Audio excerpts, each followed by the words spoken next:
राधा स्वामी जी। बाणी बाणी अज्ञात अनामी सतनाम सतपुरुष की। आज की सत्संग वीडियो का विषय है जप तप पूजा पाठ दान पुण्य त्याग आदि से ज़्यादा सर्वश्रेष्ठ भक्ति को क्यों माना गया है। भक्ति ही परमात्मा तक पहुँचने का सबसे तेज़ और आसान रास्ता क्यों है। तो चलिए इसी विषय के संदर्भ में आज की सत्संग वीडियो आरंभ करते हैं। गुरु प्यारी सत्कारयोग सत्संगत जी, आप सभी के भीतर बैठे परमात्मा को मेरा प्रणाम। आप सभी के चरणों में मेरा प्रणाम स्वीकार करें। विनती करता हूँ कि इस वीडियो को पूरा अंत तक सुनने की कृपालता ज़रूर करें जी। तो अभी हम अपने मूल विषय की ओर बढ़ रहे हैं, जो कि है भक्ति। आज हम नारद जी के भक्ति सूत्र में से एक सूत्र ले रहे हैं, जो है अन्यस्मात् सुलभ्यम भक्तो, यानी अन्य सब की अपेक्षा भक्ति सुलभ है, आसान है, तेज है। अन्य सब की अपेक्षा योग है, तंत्र है, ज्ञान है, तप है, दान पुण्य है, त्याग है, धूने तपाना है, धूप में शरीर को तपाना, धूने लगाकर कांटों पर शरीर को छलनी छलनी कर देना, ठंड में शरीर को सताना, इन सब की अपेक्षा भक्ति सुलभ है। क्यों? सवाल मन में पैदा होना चाहिए, क्यों? सुलभता क्या है भक्ति की? सुलभता यही है कि और सब तो मनुष्य को करने पड़ते हैं, परंतु भक्ति होती है। अब देखो, आप सब लोग हो, कितना ही योग साधते हो, बैठते हो, कोई तंत्र की विधियां अपनाता है, कोई ज्ञान इकट्ठा करने की कोशिश करता है, कोई शरीर को सता कर बैठाता है, कोई त्याग कर देता है कि चलो ठीक है त्यागी बन जाएं, कोई जाप ही जाप करने में लगा रहता है। फिर भी मेरा सवाल आप सबसे है, जिन जिन ने ये कर्म किए, क्या कुछ मिला? कोई आनंद, कोई रस, कोई शांति, कोई आनंद की पुलक मिली? अगर नहीं मिली तो उसका कारण यही है कि सभी कर्म मनुष्य को करने पड़ते हैं, भक्ति होती है। सुलभता यही है कि और सब में तो मनुष्य को अपने ही सिर पर बोझ रखकर चलना पड़ता है। भक्ति में समर्पण है, बोझ परमात्मा को दे देना है। कहानी याद आती है मुझे। एक सम्राट अपने रथ से आ रहा था। रथ पर उसने एक बूढ़े आदमी को अपनी गठरी ढोते देखा, दया आ गई। रथ रोककर उसने कहा, आजा, तू भी बैठ जा, कहाँ उतरना है उतार देंगे तुझे। वह रथ में तो बैठ गया। गरीब आदमी रथ में कभी बैठा नहीं था, सिकुड़ा सिकुड़ा, डरा डरा, ठीक से बैठा भी नहीं कि कहीं ज़्यादा गरीब आदमी की जो वजन है वो ना पड़ जाए रथ पर। और तो और सिर से गठरी भी ना उतारी। सम्राट ने कहा कि गठरी तो नीचे रख दे, अब गठरी क्यों सिर पर रखी है? तो उसने क्या जवाब दिया? उसने जवाब दिया कि नहीं नहीं मालिक, इतना भी क्या कम है कि मुझको आपने रथ पर चढ़ा लिया, अब और गठरी का वजन भी आपके रथ पर रखूं? नहीं नहीं, ये मुझसे ना होगा। और इससे क्या फर्क पड़ता है कि जब तुम बैठे हो तो गठरी तुम सिर पर रखो कि नीचे रखो? सोचो, तुम सबने गठरियां अपने सिर पर रखी हुई हैं, योगी की गठरी सिर पर है, भक्ति की रथ में। वह कहता है परमात्मा पर सब छोड़ दिया, अब तू ही संभाल। वह एक ही कदम उठाता है भक्त। ज्ञानी को बहुत कदम उठाने पड़ते हैं, क्योंकि ज्ञानी बड़ा कुशल है, बड़ा होशियार है। हम क्या करते हैं, दूसरे का बुरा करने के लिए जब हम चलते हैं तब हम कुछ भी नहीं सोचते, परंतु जब उलट हमारे लिए कोई बुरा कदम उठाता है, हमारा कोई बुरा कर देता है, फिर हम कहते हैं तुझे तो परमात्मा देखेगा, क्योंकि हमारी शक्ति कम होती है। नहीं तो सामने वाले को 4-5 थप्पड़ जड़ देते, गाली बक देते।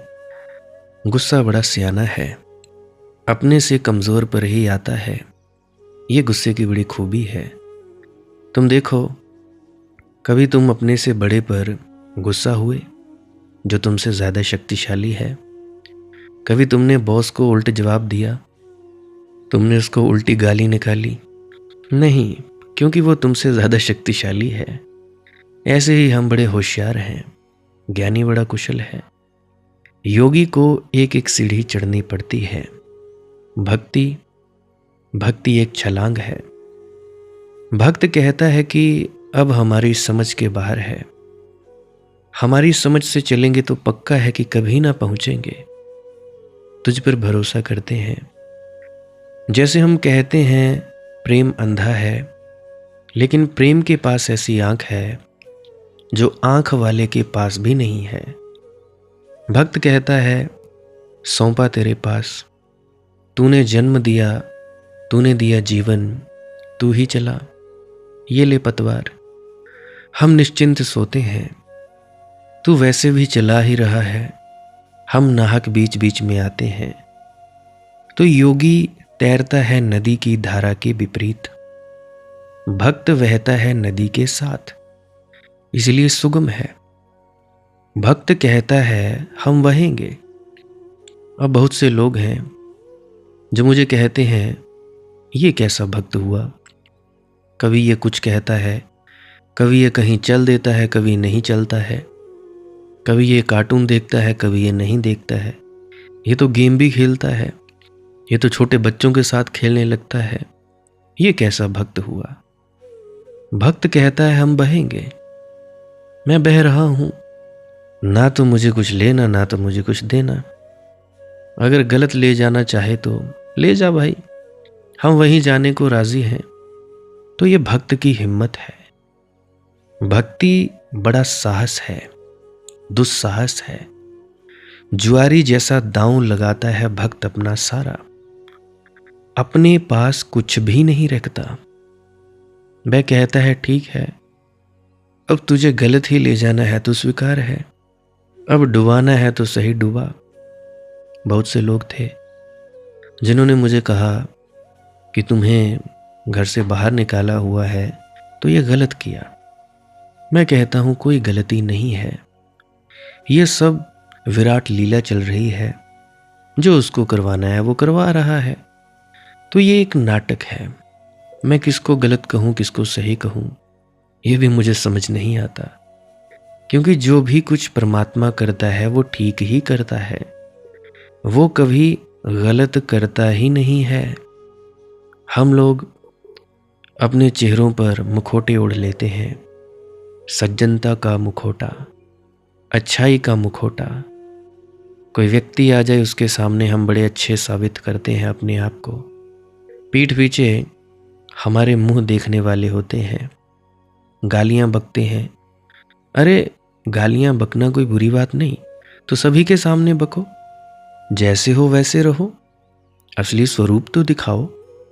ये थोड़े ना कि कोई तुमसे बड़ा आ गया या तुम जिसको कुछ दिखाना चाहते हो उसके सामने तुम नाटक कर रहे हो कि तुम ऐसा नहीं करते, और पीठ पीछे तुम कई चीज़ें करो।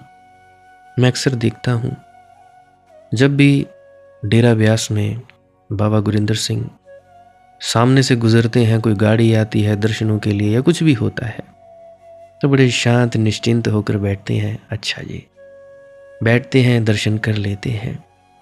कुछ समय बाद क्या होता है, ऐसे भागते हैं जैसे बांधे हुए थे, खूंटों से बांधे हुए थे।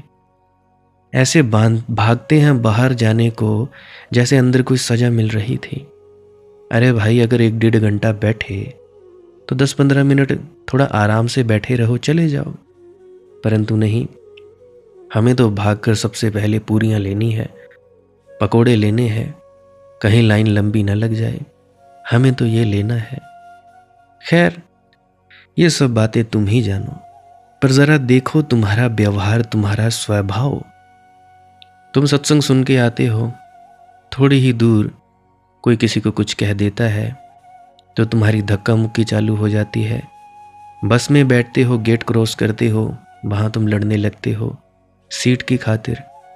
तुम शेड में चले जाते हो, कोई बुजुर्ग गलती से कहीं बैठ गया, तुम्हारी जगह पर तुम उसको बोलने लगते हो, मेरी जगह है जी, तू क्यों बैठ गया। बुजुर्ग छोड़ो, कोई भी बैठ गया, तुम प्रेम से रहने की बजाय लड़ने झगड़ने लगते हो।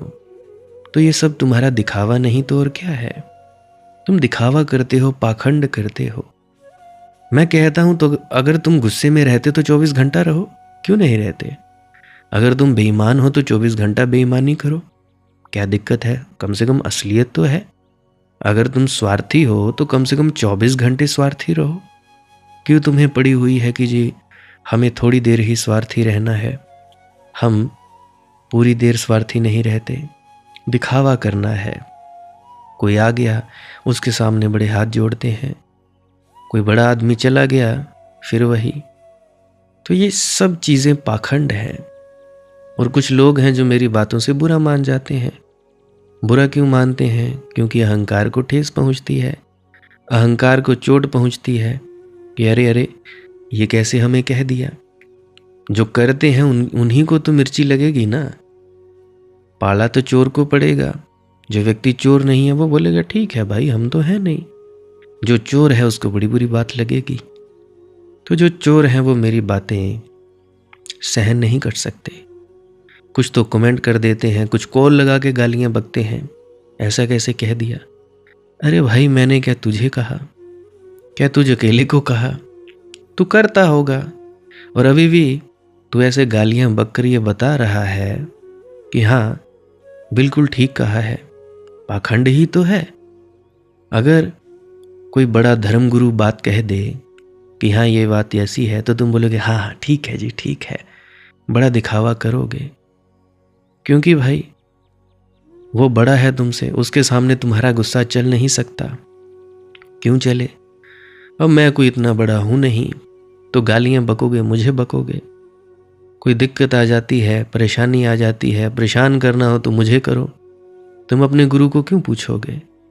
ये ठीक है, इसने नंबर दे रखा है, करे जाओ इसको फालतू में परेशान। ये कौन सा हमें कुछ कहने वाला है। और मैं ज़्यादा कुछ कहता भी नहीं, बस खाली 2-3 मैं चीज़ें बोल देता हूँ। ठीक लगे तो ठीक, ना लगे तो ना लगे। तो ये सब तुम्हारा पाखंड है। इस पाखंडी पने को छोड़ो भाई। कितने दिन तुम पाखंडी रहकर जी पाओगे? ये तुम्हारा पाखंड तुम्हें ही ले डूबेगा। फिर मरने के वक्त तुम बड़े तड़पते हो, हाय मैंने क्या किया था, मैंने तो किसी का बुरा भी नहीं किया। मरने के वक्त तड़पते हो, कैंसर से पीड़ित हो जाते हो, परंतु तुम्हें अपना अतीत याद नहीं आता कि तुम लोगों ने अतीत में किया क्या था। अब मुझे बीमारी हुई, अब मुझे नहीं मालूम कि मैंने इस जिंदगी में क्या किया था। मुझे नहीं मालूम, मैं भूल गया था। फिर मुझे याद आया, अच्छा तो मैंने इस तरह से इस जीव को इतना तड़पाया था, इसी वजह से मुझे तड़पना पड़ रहा है। प्रकृति कभी भी किसी का रखती नहीं। अच्छा किया तो अच्छा फैसला लो, बुरा किया तो बुरा फल लो, वो किसी का नहीं रखती। जब मैंने खुद को देखा कि मैंने क्या किया, तो मैं बोलता था कि हाँ बिल्कुल ठीक किया, ये सज़ा मुझे मिलनी ही चाहिए थी। क्योंकि बीमार हुआ कोई तो कारण रहा होगा, कर्मों का फल ऐसे ही तो नहीं मिलता। ये बीमारी का जो नर्क मुझे डाला, मुझे नर्क में डाला गया बीमारी के कोई तो कारण होगा। जब हम बीमार हो जाते हैं, दुख तकलीफ में हो जाते हैं, तब हम ठीक नर्क में चले जाते हैं। इधर ही है नरक, और कहाँ है। जब हम खुशनुमा रहते हैं, बहुत बढ़िया जिंदगी है, सुख सुविधाएं हैं, तो हम स्वर्ग में होते हैं।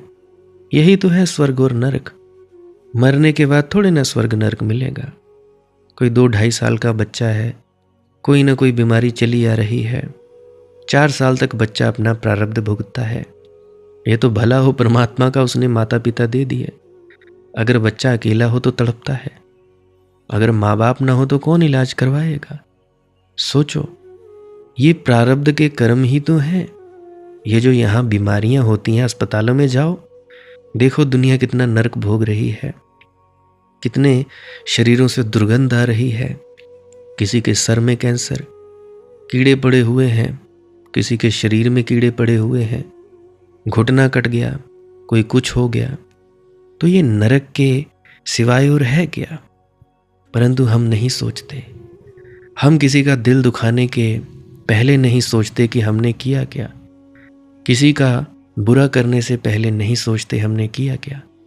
और कहते पता क्या है, अरे यार वो तो बड़ा सत्संगी है, सेवा में जाता था, वो तो बड़ा ध्यान में बैठता था। ध्यान क्या स्वा बैठता था, वो क्या खाक बैठता था, क्या वो खाक सेवा करता था। सब सेवा व्यर्थ, सब सेवा और ध्यान जीरो अगर तुम किसी का दिल दुखा रहे हो। दिल दुखाने से बड़ा कोई पाप नहीं है। तुम चाहे जानकर दुखाओ, चाहे अनजाने में दुखाओ, दुखा तो दुखा है ना। चाहे तुम अनजाने में जहर पी लो, मरोगे, चाहे तुम जानबूझकर जहर पी लो, तब भी मरोगे। तो इसीलिए अपने कर्मों के प्रति सजग हो जाओ। तुम ध्यान में बैठो ना बैठो, तुम सेवा पे जाओ ना जाओ, अपने कर्म देखो कि हम ठीक कर रहे हैं। जो पुराने हुए सो हुए, कोई बात नहीं। अभी जो नया कर्म करने जा रहे हैं उसको तो देखो कि हम क्या करने जा रहे हैं। कहीं हम किसी का दिल तो नहीं दुखा रहे हैं, कहीं हम किसी का बुरा तो नहीं कर रहे हैं, कहीं हम चोरी चकारी तो नहीं कर रहे हैं, बेईमानी तो नहीं कर रहे हैं। ये देखो, ध्यान ध्यून छोड़ो, छोड़ो उसकी फिक्र इसकी करो कर्म। अगर बुरे कर्म किए हैं तो भाई अंत समय तो भुगता कर ही जाते हो। जितने भुगत लो तो ठीक है, हाय हाय करते फिरते हो। कुछ तो मुझे प्रार्थनाएं करने के लिए कहते हैं कि हमारी दादी है, नानी है, बहुत ही तकलीफ में है, प्रार्थना कर दो। एक ने मुझे मैसेज किया कि हमारी पता नहीं क्या था, दादी थी या नानी थी, प्रार्थना कर दो। मैंने पूछा क्या ये प्रार्थना कर दूं कि मर जाए। कहते हाँ ऐसा ही कुछ। तो मैंने कहा जो हो रहा है वो ठीक ही हो रहा है। उनसे पूछो जो बीमार हैं कि वो इसी जन्म में भुगतना चाहती हैं या आगे भुगतना चाहती हैं। तो आगे से जवाब आया कि हाँ इसी जन्म में अभी भुगतना चाहती हैं। दर्द तो है, कोई बात नहीं, बाद में नहीं भुगतना है। हम जाने अनजाने में बहुत लोगों का दुख दर्द बांटने की बजाय और दुखी करते हैं, और ज़्यादा दिखावा करते हैं। कोई गरीब है उसके सामने हम अपने पैसे का दिखावा करते हैं, कोई अनाथ है उसके सामने हम अपने बच्चे को बड़ा प्रेम करते हैं, कोई स्त्री विधवा है उसके सामने हम अपने पति से बड़ा जुड़ जुड़ कर प्रेम करते हैं। ये सब है क्या, दिखावा है। तो गरीब की जो दुआ और बद्दुआ है दोनों लगती हैं। कभी किसी की बद्दुआ मत लेना, हर किसी की सहायता किया करो, चाहे बदले में वो करे ना करे। ऐसा नहीं है कि तुमने मनदीप की सहायता की तो बदले में मनदीप की ही तुम्हारे तरफ सहायता आएगी। मनदीप को छोड़कर कोई रमेश होगा, रोहन होगा, वो तुम्हारी सहायता करेगा। ऐसा मत सोचो कि हम उसकी सहायता कर रहे हैं तो बदले में वो तो हमारे लिए कोई काम नहीं आ रहा है। कोई बात नहीं, तुम जितना कर सकते हो, तुम्हारी जितनी सामर्थ्य है उतना करो। अगर तुम्हारी सामर्थ्य नहीं है तो हाथ जोड़कर बोल दो कि भैया माफ़ करो, मैं नहीं कर सकता। जो सामर्थ्य है वो करो। ज़रूरी नहीं है कि सामने से ही तुम्हें मदद मिले, कोई और तीसरा व्यक्ति तुम्हारी मदद कर सकता है। पता नहीं कहाँ कहाँ से मदद मिल जाए। शुरुआत में मेरी पत्नी बहुत हैरान होती थी कि उसने तो तुम्हारा कुछ किया नहीं, तो उसकी मदद क्यों कर रहा है। तो मैंने कहा देखती जाओ, जैसे जैसे रहती जाओगी तुम्हें समझ में आता जाएगा कैसे चीज़ें घटित होती हैं। तो धीरे धीरे उसे मालूम होने लगा कि ठीक उस व्यक्ति ने हमारी मदद नहीं की जिसकी हमने की। उसके अलावा पता नहीं कहाँ से घूम फिर कर कोई और तीसरा व्यक्ति आया, उसने हमारी सहायता कर दी। तो इस तरह से चीज़ें घटित होती हैं। हम बड़े मतलबी हो गए हैं। वो कौन सा हमें कुछ दे रहा है, वो कौन सा हमारी कुछ सहायता कर रहा है, हम क्यों उसकी करें, उससे हमारा क्या फ़ायदा होने वाला है। तो ये मतलबीपना है। तो झूठे सेवा, झूठा पाखंडवाद मत फैलाओ, इसकी कोई ज़रूरत नहीं है। इससे अच्छा तो तुम घर बैठ जाओ, कोई ज़रूरत नहीं कहीं आने की, कहीं जाने की। सब कुछ घर में, बाहर नहीं, सब कुछ घर में ही मिलेगा। तो मैं बात कर रहा था भक्ति की, कि भक्त जुआरी जैसा दांव लगाता है। कहता है ठीक है, तुझे गलत ही ले जाना है तो स्वीकार, डुबाना है तो सही डुबा। ज़रा सोचो, ज़रा इस बात का स्वाद लो, ज़रा इसको भीतर हृदय में उतरने दो। अगर तुझे डुबाना है सही डुबा, तो क्या किनारा मिल ना जाएगा इसी डूबने में? तो क्या मझधार में किनारा उपलब्ध ना हो जाएगा? क्योंकि जो डूबने को राजी हो गया उसे कैसे डुबाओगे? तुमने कभी देखा जिंदा आदमी डूब जाता है नदी में, मुर्दा तो ऊपर आ जाता है। ज़रूर मुर्दे को कोई तरकीब मालूम है जो जिंदा को नहीं मालूम।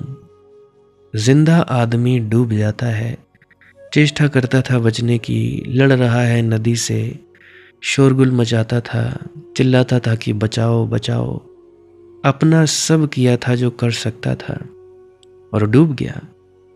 मुर्दे को क्या तरकीब मालूम है? मरते ही आदमी ऊपर आ जाता है, लाश तैरने लगती है। भक्त जीते जी मर जाता है। वह कहता है जी हम हैं ही नहीं, तू ही है, तू ही हो वे सजना मैं नहीं। अगर भटकेगा तो तू भटकेगा, हम कहाँ भटकेंगे। अगर डूबेगा तो तू डूबेगा, हम कहाँ डूबेंगे। अगर तुझे डुबाने में ही मज़ा है तो हम कौन है बीच में बाधा डाले। हम हैं ही कौन, हम तो एक भ्रम है, सत्य तो तू ही है। इसीलिए भक्ति सुगम है, आसान है। लड़ खड़ा के जो गिरा पाँव पे साकी के गिरा, अपनी मस्ती से तसद्दुक ये मुझे होश रहा। लड़ खड़ा के जो गिरा पाँव पे साकी के गिरा। भक्त लड़खड़ा कर गिर जाता है। वह कोई संभल कर खड़े रहने वालों में से नहीं है, लेकिन इतना उसकी बेहोशी में भी होश रहता है कि वह गिरता साकी के पैरों पर है, वह गिरता परमात्मा के पैरों पर है।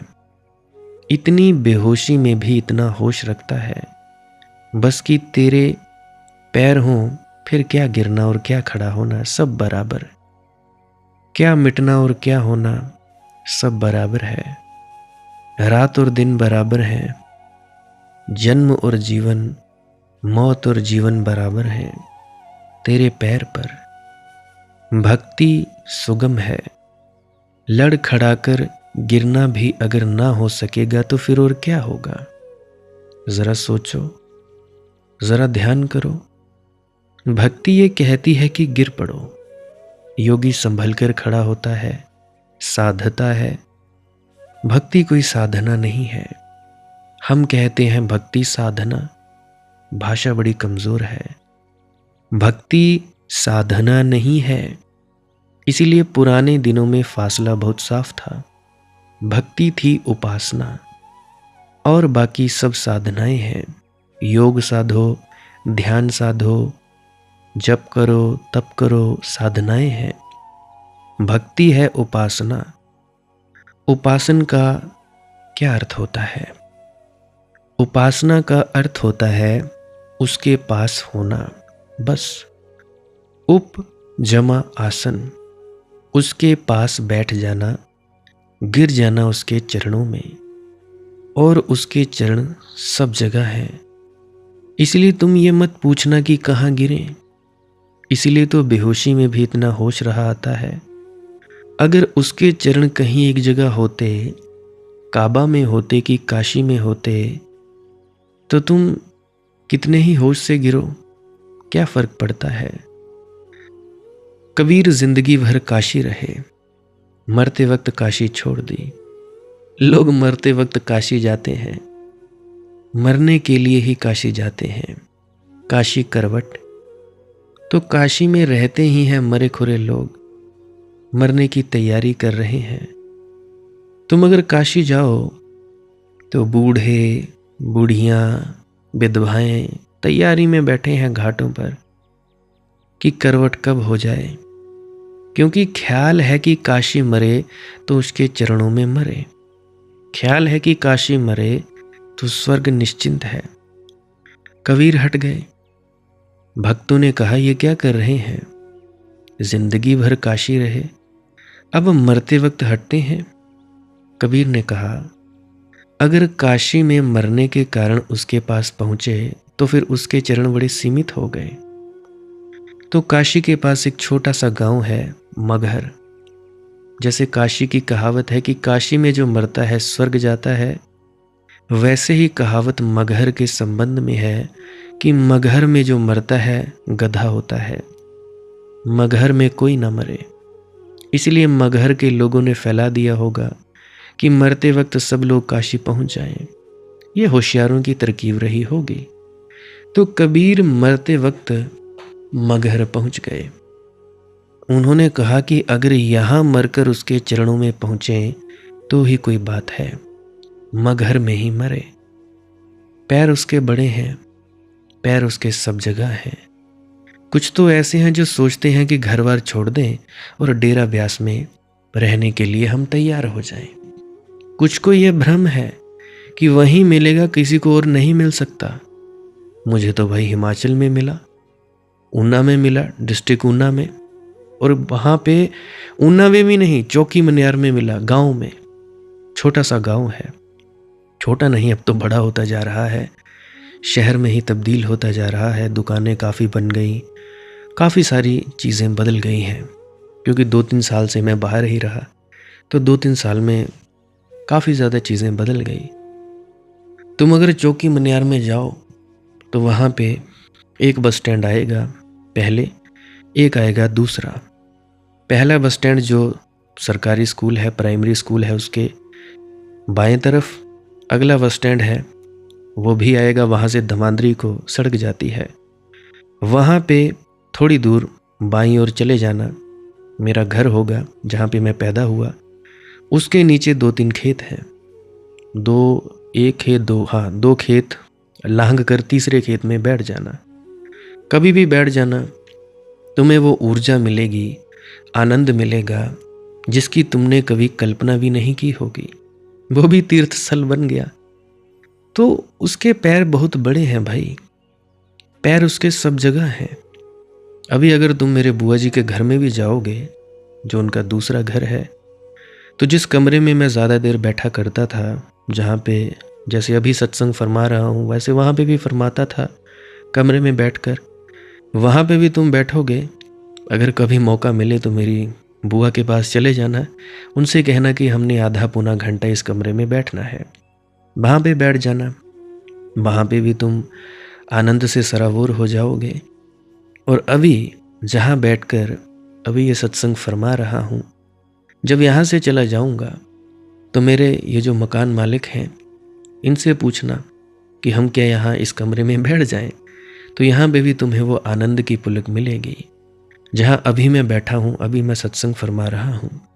वैसे सबसे ज़्यादा आनंद लेना है तो चौकी मनियार में चले जाना, मेरे घर के 2-3 खेत नीचे लांघ कर वहाँ बैठ जाना। तुम्हारा घर जाने को जी ही नहीं करेगा, वहाँ बैठ जाना, क्योंकि वहाँ पे वातावरण भी ठीक है, वायु भी ठीक है, खेत है, तो वहाँ पे भी बैठ सकते हो। तो परमात्मा के पैर एक जगह नहीं है।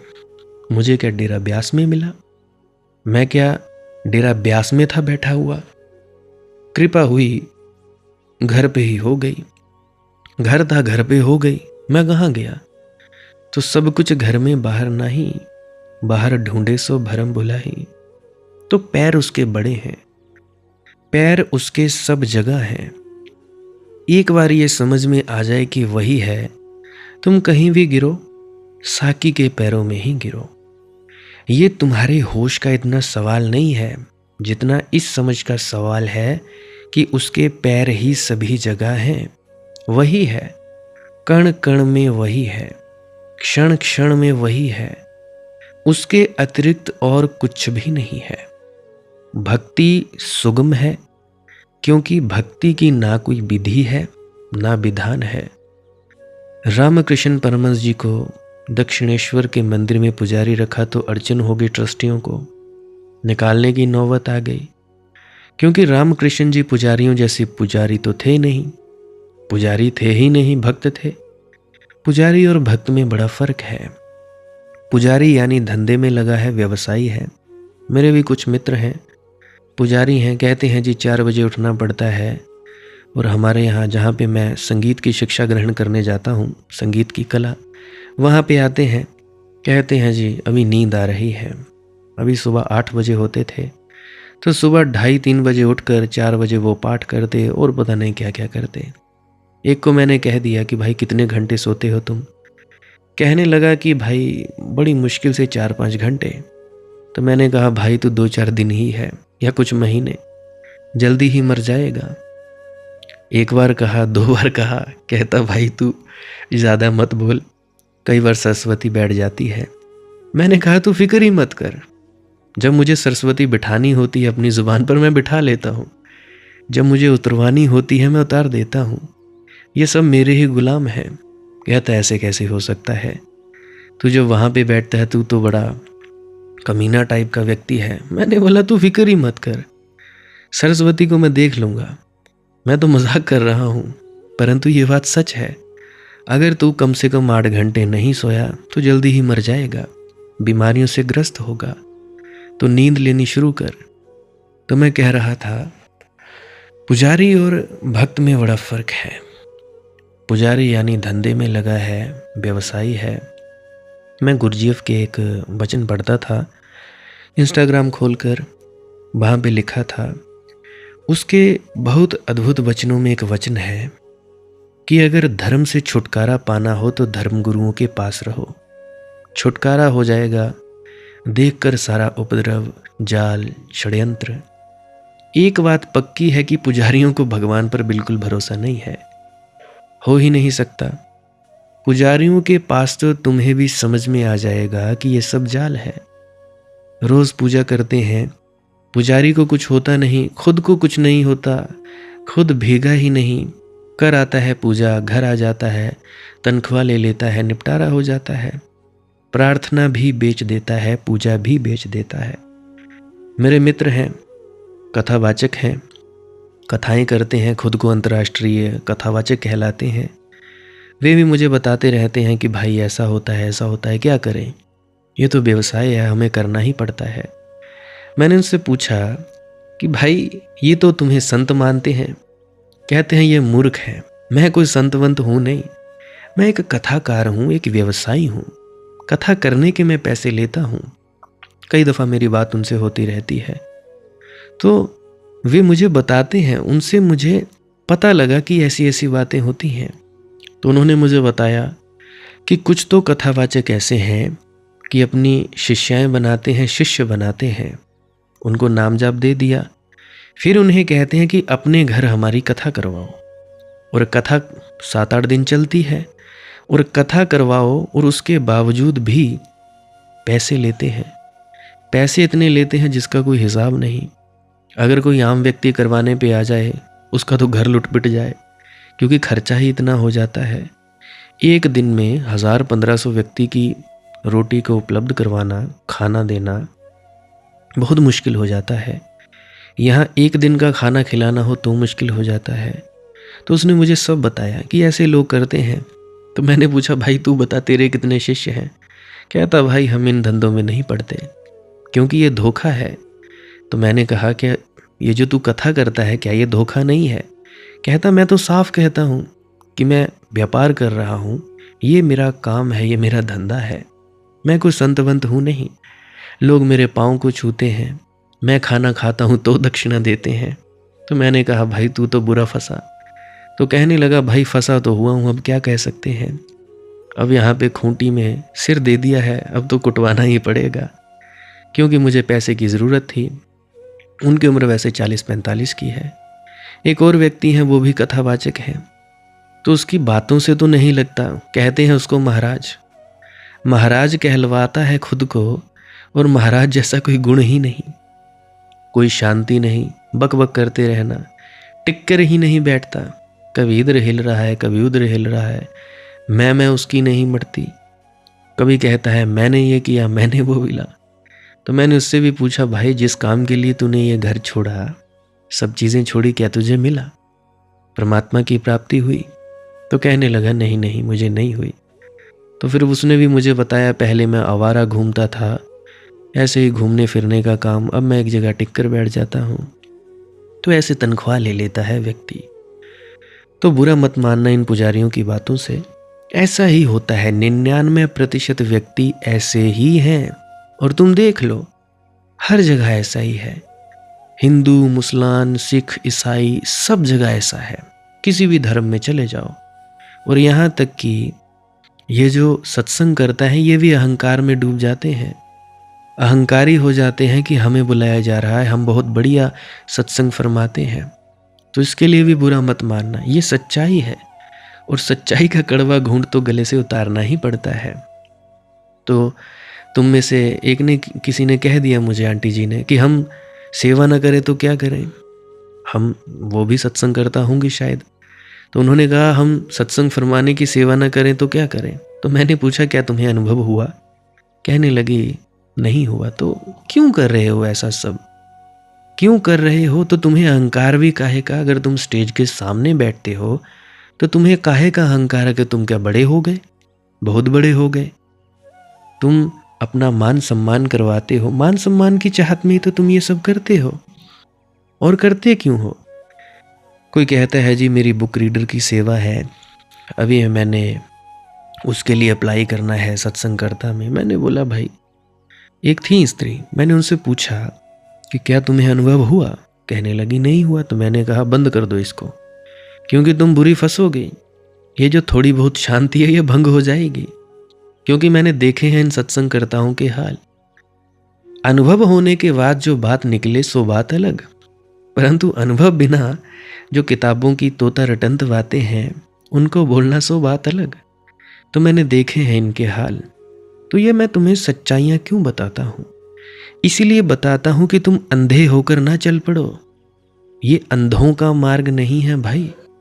लोग प्रार्थना बेच देते हैं, पूजा बेच देते हैं, सत्संग करना बेच देते हैं। कोई मान सम्मान बेच देता है, कोई पैसे के खातिर बेच देता है। तो रामकृष्ण पुजारी तो थे नहीं, भक्त थे। वही मुश्किल हो गई। तो कभी तो आधी रात पूजा शुरू हो जाती, कभी दिन भर पूजा न होती। तो उन्होंने कहा जी ऐसा नहीं चलेगा, ये किस तरह की पूजा है, व्यवस्था होनी चाहिए, विधि विधान होना चाहिए। तो रामकृष्ण ने कहा फिर संभालो भैया अपना मंदिर, ये हमसे ना होगा। अब हृदय से ही ना उठती हो तो हम कैसे करेंगे? करके क्या धोखा देंगे भगवान को? और धोखा देकर उसको हम धोखा दे कैसे पाएंगे? दुनिया को धोखा हो जाएगा कि पूजा हो रही है, लेकिन उसको थोड़ा ही धोखा होगा। तुम हमको फंसाओगे, नरक भिजवाओगे। वह देख ही लेगा कि ये आदमी धोखा दे रहा है। तो भैया ये हमसे ना होगा। कभी रात 2 बजे उठता है भाव, वह अपने हाथ में नहीं है। उठता है तब उठता है, जब नहीं उठता है तो नहीं उठता है। कभी दिन दिन भर पूजा चलती भूखे प्यासे, और कभी दिन बीत जाते और मंदिर खाली पड़ा रहता और कोई दिया ना जलता। तो रामकृष्ण ने कहा जब जलेगा प्रामाणिकता से जलेगा, जब नहीं जलेगा नहीं जलेगा। हम क्या करें, उसकी मर्जी। जलवाना होता तो भाव जगाता। जब सभी उस पर छोड़ दिया तब ये भी क्या हिसाब अपने पास रखना। जब उसको दिए की जरूरत होगी बुला लेगा, और जब उसको घंटा नाद सुनना होगा बुला लेगा, और जब उसे गीत सुनने का रस आएगा कहेगा। कि रामकृष्ण गाओ, हम गाएंगे नाचेंगे। अब जब सुनने वाला ही वहां नहीं है, अभी उसकी मौज ही नहीं है, शायद सोता हो, आराम करता हो, तो हम नाहक बीच में खलल डालें? तुम हमको मत फंसा देना। खैर बात डली की चलो चलने दो। बात जंजी की बात तो ठीक है, फिर और उलझने आने लगी। तो ये भी पता चला कि ये पहले खुद को ही भोग लगा लेता है। वहीं मंदिर में खड़े खड़े जो थाली भगवान के लिए आई है पहले खुद चख लेता है, फिर जूठा, फिर ज़रा ज़्यादा हो गई बात। ट्रस्टियों ने कहा अब ज़रा सीमा के बाहर हो गई, इसका क्या हिसाब है? रामकृष्ण ने कहा हिसाब मुझे पता है। मेरी माँ जब भी कुछ बनाती थी पहले खुद चखती थी, जब खुद ही ना जंचे तो मुझे नहीं देती थी, तो मैं बिना चखे नहीं चढ़ा सकता। जूठा वही मुझसे चख रहा है, लेकिन मैं बिना चखे नहीं चढ़ा सकता, क्योंकि पता नहीं चखाने योग्य है भी। जब अच्छी चीज़ बनती है तो मैं चढ़ाता हूँ, जब नहीं बनती अच्छी तो चीज़ नहीं चढ़ाता। ये भगवान को चढ़ा रहे हैं, कोई खेल तो नहीं है। मुझे बात याद आती है, अभी शादी थी मेरे, वैसे रिश्ते में तो चाचा जी भी लगते हैं, वैसे मित्र भी हैं हमारे गांव मोहल्ले में। उनकी बहन की शादी थी, वैसे जो बहन है मेरी बुआ भी लगती हैं। तो वहाँ पे उन्होंने एक पाठ करवाना था, तो व्यक्ति आया हुआ था, तो कहने लगा जी गुरु रविदास महाराज को भोग लगाओ। सब्जियां बनी थी, दाल थी, खट्टा था, हलवा था और 3-4 सब्जियां थी। तो जो माता जी थी मेरे दोस्त की माता जी, वो मुझे कहने लगी कि दीपू ऐसा करो इस थाली में ये सब डलवा लेना, खट्टा मत डलवाना। मैंने पूछा क्यों? तो कहने लगी पाठी ने बोला है कि खट्टा नहीं डालना है, बाकी सब चीज़ें डालो। तो मैंने थाली में डाल लिया, सब चीज़ें डलवाई। तो मैंने जब दी थाली तो मैंने इससे पूछा कि भाई क्या रविदास खट्टा नहीं खाते थे? उन्हें कोई खट्टे से एलर्जी है कि खट्टी सब्जी नहीं खानी है? तो वो कहने लगा नहीं नहीं भाई ऐसा ही चलता है। तो मेरा जो मित्र है वो कहने लगा यार तू फालतू में मत बोल, तू पंगे ना ले, तू बस अपना काम कर, ये जो हो रहा है उसको होने दे। तो मैंने उसी से पूछा कि भाई क्या रविदास नहीं खाता होगा खट्टा? क्या वो बाकी सब चीज़ें ही खाता था? ये क्या बात हुई कि सब चीज़ें खा ली, सब सब्जियां खा ली, खट्टा नहीं खाया? ये तो बड़ी अजीब बात है। तुम सब सोचो, हुआ कोई नहीं खाता खट्टा, परंतु ऐसा तो होता नहीं। तो रविदास जी भी तो हम जैसे ही थे, क्या हम जैसे नहीं थे? तो भाई रामकृष्ण जी भी भक्त थे, पुजारी नहीं थे। तो भक्ति सुगम है अगर हृदय उत्फुल्लित हो। भक्ति बिल्कुल सरल है अगर तुम्हारे पास हृदय हो तो। अब तुम में से कई है जोर जबरदस्ती से ध्यान में बैठने की चेष्टा करते हैं। अरे जब रस आ ही नहीं रहा तो क्यों जोर जबरदस्ती लग रहे हो?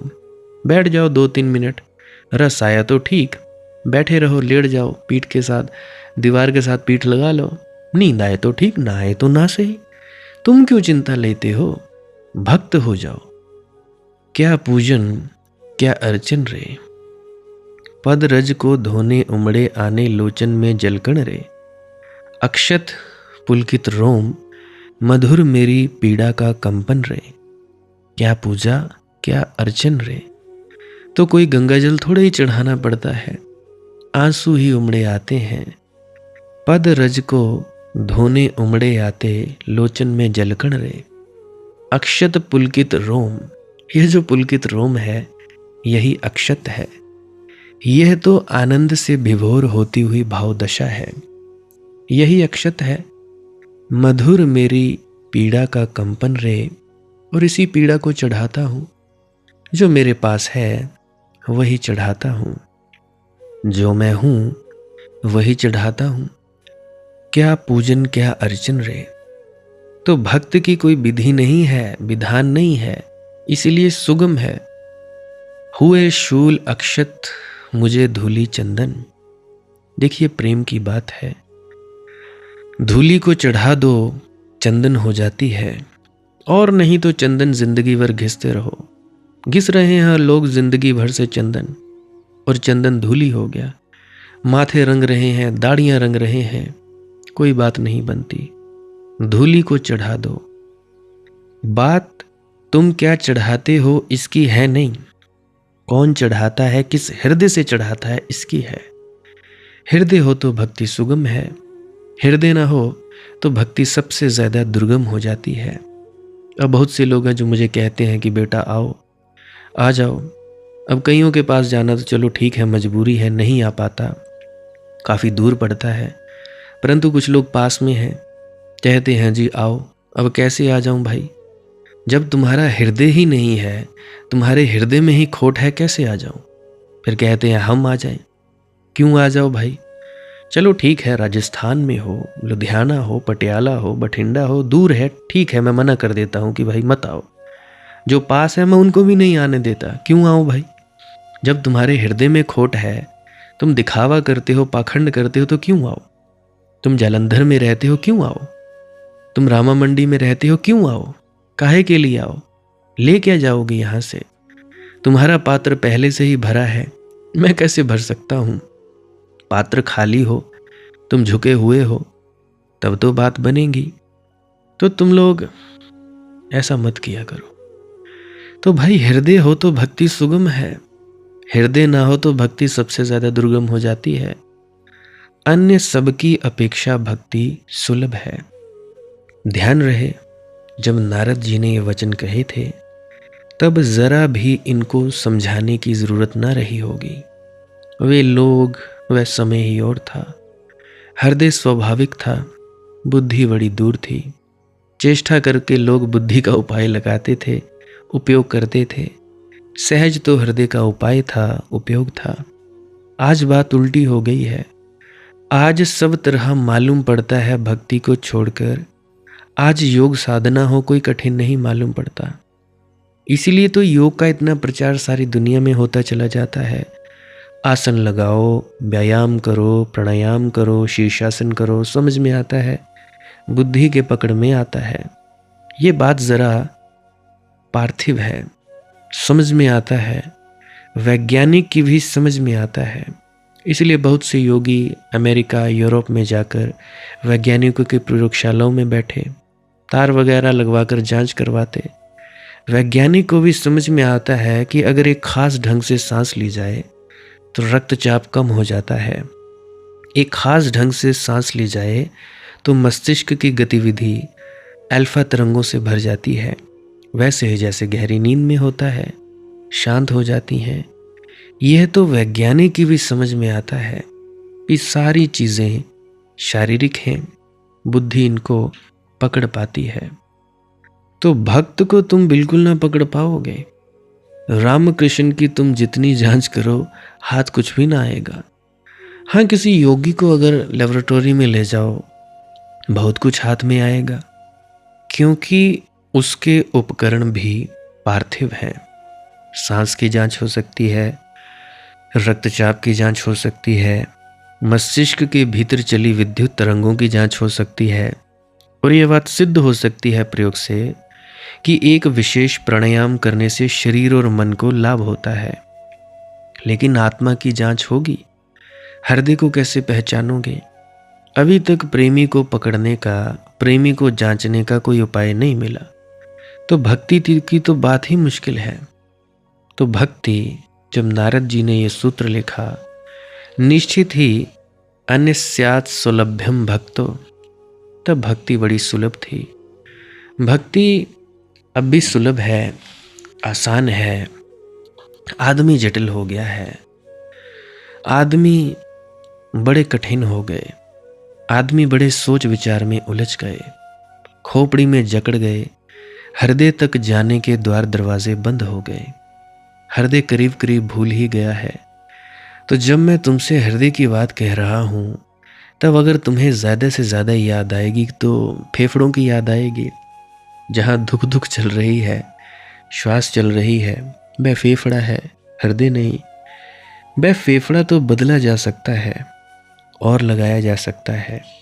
हृदय भी प्लास्टिक का हो सकता है, फेफड़ा हो सकता है, और शायद इस फेफड़े से बेहतर होगा, क्योंकि प्लास्टिक जल्दी खराब नहीं होती और प्लास्टिक आसानी से बदला जा सकता है।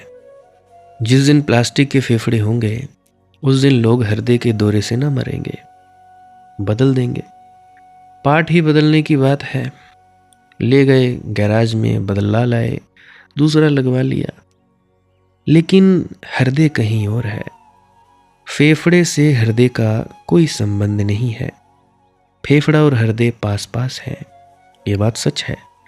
जहाँ फेफड़ा है उसी के पीछे कहीं छिपा हुआ हृदय है। फेफड़ा शरीर का हिस्सा है, हृदय आत्मा का। यहाँ बड़ी भूल हो जाती है। इसलिए तुम जब प्रेम से भरते हो तो तुम फेफड़े पर हाथ रखते हो। वस्तुतः तुम हृदय पर हाथ रखना चाहते हो, लेकिन फेफड़ा भी वहीं पास है। इसलिए जब तुम वैज्ञानिक से कहोगे कि मेरा हृदय बड़ा प्रफुल्लित हो रहा है भगवान से, तो वह कहेगा हम जांच करके देख लें। वह फेफड़े की जांच करेगा, क्योंकि फेफड़े की जांच हो सकती है। योग का संबंध तो फेफड़े से है, भक्ति का संबंध हृदय से है, ज्ञान का संबंध तो खोपड़ी से है, सर से है, विचार की व्यवस्था से है। भक्ति का संबंध भाव की व्यवस्था से है। भक्ति का संबंध पूर्णतः भाव की व्यवस्था से ही है। वह बड़ी और बात, वह दूसरा ही आयाम है। तो तुम जब सोच विचार छोड़ोगे, जब तुम सोच विचार का समर्पण करोगे, जब तुम उसके चरणों में रख आओगे, फूल वगैरह बहुत रख चुके हैं, अब तो विचारों को रखाओ उसके चरणों में। चढ़ाना हो तो सिर चढ़ाओ, बाकी कुछ चढ़ाने जैसा नहीं है। सिर चढ़ जाए तो तुम एक नए केंद्र बिंदु से जीने लगोगे, हृदय से, और तब भक्ति बड़ी सुलभ है। हृदय सजीव हो, हृदय जीवंत हो, हृदय पुनः गतिमान हो जाए, हृदय के सरोवर में फिर तरंगे उठें, हृदय के वृक्ष पर फिर फूल फल लगे, तो भक्ति बड़ी सुलभ है। इसलिए भक्ति का जो अनिवार्य कदम है वह श्रद्धा है। तर्क विचार में ले जाता है, श्रद्धा भाव में ले जाती है। तर्क अगर सफल हो तो अहंकार में ले जाता है, अगर विफल हो तो विषाद में। तो श्रद्धा और तर्क क्या है, इसके बारे में पूर्ण रूप से हम कल की वीडियो में चर्चा करेंगे। आज के लिए बस इतना ही। किसी का कोई प्रश्न हो तो कमेंट सेक्शन में लिख सकता है। डिस्क्रिप्शन में व्हाट्सएप नंबर दिया गया है, वहाँ पे पूछ सकता है। कोई भी प्रश्न हो पूछ लें। शेयर करना हो तो कर दीजिए इस वीडियो को, व्हाट्सएप स्टेटस में शेयर कर सकते हो मित्रों परिजनों तक। जो व्यक्ति दुखी हैं और जो भी व्यक्ति नया है वो सब्सक्राइब कर सकता है इस चैनल को। ध्यान रहे, जिन्होंने जो पुराने हैं, जिन्होंने पहले ही सब्सक्राइब कर रखा है इस चैनल को, वो ना दबाएं बटन। बार बार कहता हूँ ताकि आप लोगों को थोड़ा पता लगे। लाइक कर सकते हो, हाइप कर सकते हो, ताकि ज़्यादा से ज़्यादा लोगों तक अपने आप ही पहुँच जाए वीडियो यूट्यूब द्वारा। और अगर ये सब ना भी कर सको तब भी कोई बात नहीं, आनंद लो, मस्ती लो, मज़े में हो जाओ। भजन सिमरन क्या है, श्वास क्रिया क्या है, यह क्या होती है, इसके बारे में जानना चाहते हो तो अभी मैं एक क्लिप लगाए देने वाला हूँ। कृपया आप जिस क्लिप को भी अवश्य सुनकर जाइएगा। इसके लिए मैं आपका बहुत बहुत आभारी रहूँगा। भजन सिमरन क्या है? भजन और सिमरन दो अंग है। सिमरन है कुछ शब्दों का जाप करना जो आपको आपके सद्गुरु द्वारा बताए जाते हैं। कोई भी जाप हो सकता है, कोई भी शब्द हो सकते हैं। करना क्या है, किसी कमरे में बैठ जाइए, या रात को बैठ सकते हैं, सुबह बैठ सकते हैं, या जब भी आपको फुर्सत के लम्हे मिले बैठ सकते हैं।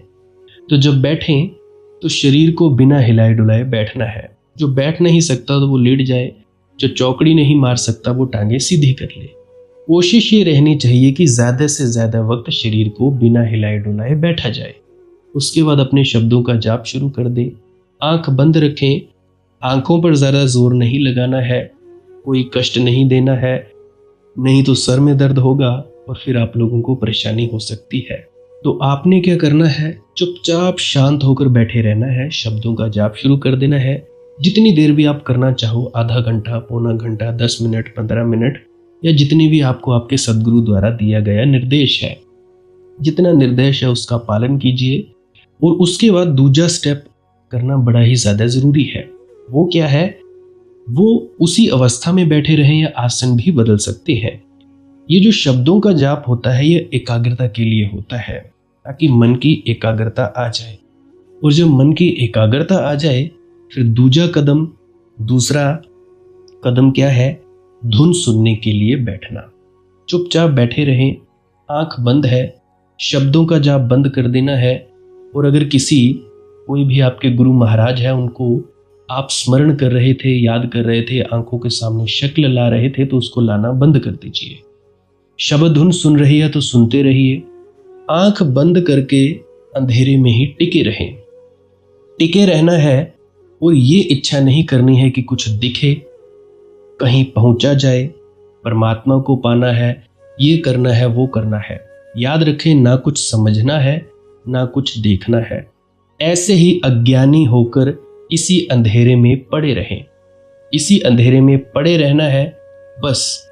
उसके बाद जो होगा सो होगा। और अगर कोई अनुभव हो भी गया तो इससे ये नहीं कि अगली बार फिर से कामना करनी है कि ये वैसे ही हो। कामना ही सबसे बड़ी अड़चन है, इच्छा ही सबसे बड़ी अड़चन है, किसी चीज की तृष्णा करना ही सबसे बड़ी अड़चन है, मांग ही वासना है। अगर परमात्मा चाहिए तो कुछ नहीं मांगना है, चुपचाप बस बैठो, अपने आराम में बैठो, अपने विश्राम में बैठो। धीरे धीरे धीरे वो होगा जो होना चाहिए। अगर मैं ज़्यादा बोलूँगा तो आप लोग फिर से उसकी कल्पना कर लोगे कि जी ऐसा होता है, खंड ब्रह्मांड ऐसे होते हैं, चांद तारे दिखेंगे, फलाना ढिकाना। तो मैं ऐसा नहीं कहूँगा। मैं बस इतना कहूँगा, जो कुछ दिखता है, कुछ भी दिख जाए, वो मन है, वो माया है। जो नहीं दिखता वही आत्मा है, वही आत्मा में होना है। अब जैसा कि तुम लोग इसी अंधेरे में टिके रहोगे, टिके रहोगे, टिके रहोगे, तो कुछ दिनों के बाद या महीनों के बाद एक प्रकाश आएगा। वो प्रकाश पूरे शरीर में फैलता जाएगा और धीरे धीरे तुम इस प्रकाश के सहारे अपने आप में स्थित होगे। अब देखो, इस प्रकाश को देखने वाले भी तुम हो और इस शब्द धुन को सुनने वाले भी तुम हो। अब जो ये शब्द धुन को सुनता है और प्रकाश को देखता है, ये तुम हो। तो अपने आप में स्थित होना है, अपने आप को जानना ही सच्चा आत्मज्ञान है। खुद को जानना, खुद को जान लिया, मालिक को फिर जान जाओगे। तो इतनी सी प्रक्रिया है। और आगे आप श्वास क्रिया भी कर सकते हो। ये मुझे बताई गई थी विजय शर्मा जी द्वारा। वो एक उच्च कोटि के संत हैं, तो उन्होंने मुझे बताई, और मेरा फर्ज बनता है कि आप सभी को बताऊं। वैसे तो मैं रोज रोज बताता हूं, फिर भी आज फिर से बता रहा हूं। श्वास क्रिया क्या है? नाक से सांस लेना है, मुंह से छोड़ना है। लंबा सांस लेना है नाक से और मुंह से छोड़ देना है। 15 मिनट करें, 20 मिनट करें, आधा पौना घंटा, जितनी देर भी आप कर सकते हो करें। करने के बाद करना कुछ नहीं है, चुपचाप आंख बंद करके बैठ जाना है। लेट सकते हो तो लेट सकते हैं, वो आपकी अपनी इच्छा है। नींद आ जाए तो सो जाना है, शरीर को कष्ट नहीं देना है। अगर सर घूमे घूमने देना है, अगर आपका शरीर कांपे तो कांपने देना है। उसकी आपने दिक्कत, परेशानी और चिंता नहीं लेनी है, ये सब होता ही है। और मरने से डर लगे तब भी नहीं डरना है, ये होता ही है। क्या कहा मैंने? 15 से 20 मिनट कर सकते हैं, उसके बाद चुपचाप बैठें और अपने भीतर अपने आप उतर जाओगे। ठीक है जी। प्रेग्नेंट लेडीज़ बिल्कुल ना करें, जिनको दिल की बीमारी है या गोलियां वगैरह खाते हैं वो भी बिल्कुल ना करें, और बाकी सब कर सकते हैं।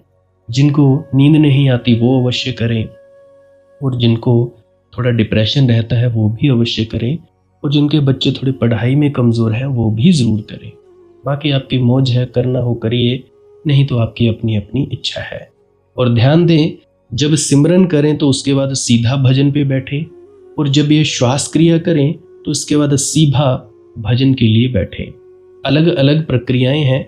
एकाग्रता के लिए है श्वास क्रिया और एकाग्रता के लिए ही है भजन सिमरन। सिमरन भी एकाग्रता के लिए और श्वास क्रिया भी एकाग्रता के लिए। ठीक है, मिक्स नहीं करना है, अलग अलग करिए। अगर श्वास क्रिया करी तो उसके बाद सीधा धुन सुनने पर बैठें। अगर सिमरन के शब्दों का जाप किया उसके बाद फिर से धुन सुनने पर बैठें। बाकी आपकी अपनी मौज है, जो आपको रुचे वो कर सकते हो। अगर धुन सुनने लगे तो धुन सुनने पर ही डायरेक्ट बैठा जाए, परंतु श्वास क्रिया मत छोड़ना, क्योंकि श्वास क्रिया करने से शारीरिक, मानसिक और आध्यात्मिक लाभ मिलता है। बाकी आप कीजिए, आपकी मौज है। राधा स्वामी जी।